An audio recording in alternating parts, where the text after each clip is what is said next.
Hey y'all. So it's so rare that I actually get to hold my phone and use it, that I'm just going to take advantage of the fact that I have it now and do a video. But I wanted to talk about something that I have been thinking about all morning, child, and that's expectations.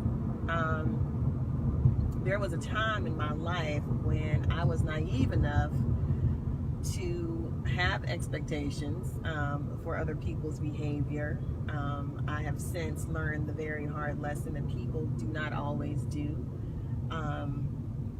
what they are supposed to do. They don't always do the right thing. They don't always act with integrity.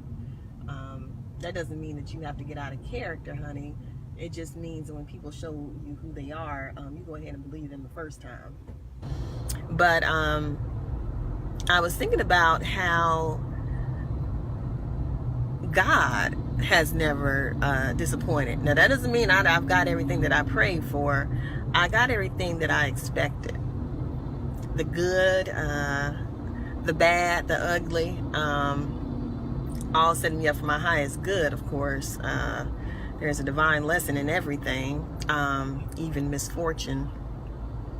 But I thought about how I can always expect the best from God. It may come, dressed in work pants.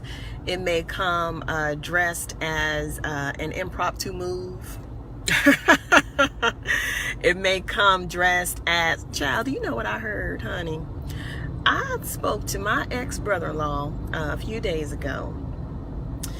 And he let me know that my ex-husband has been going around telling everybody that I had an affair with a very close friend, and that was the reason that he did everything that he did. Child, lies. Child, a lie don't care who tell it, honey. You don't have to assassinate my character in order to cover up your wrongdoings. You just go ahead and be honest. And honey, why? That was an old unnecessary lie. Now, did me and that good friend cross the line after my divorce? Absolutely. Honey, I can keep it 100. But I ain't got a lot of kicking. But I would never step out on my marriage, honey. I've always been that person who did what I was expected to do. Expectations, right? I was a good wife. But yeah. So I'm going to encourage y'all to throw away any expectations, honey.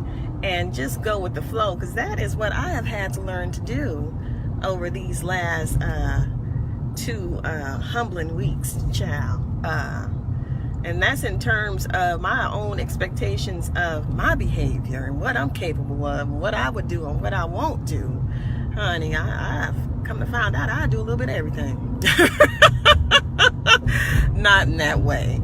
But I have come to find out that I have more strengths and more talents than I'd even imagine, and more resources, thank God, than I have been taken advantage of. So, yeah, throw away them expectations, honey, and live in the flow. Live in that flow of the abundance, honey. But anyway, all right, y'all. I'm going to give my son back my phone, honey, because that's the way he's set up. But love yourself. Bye, family.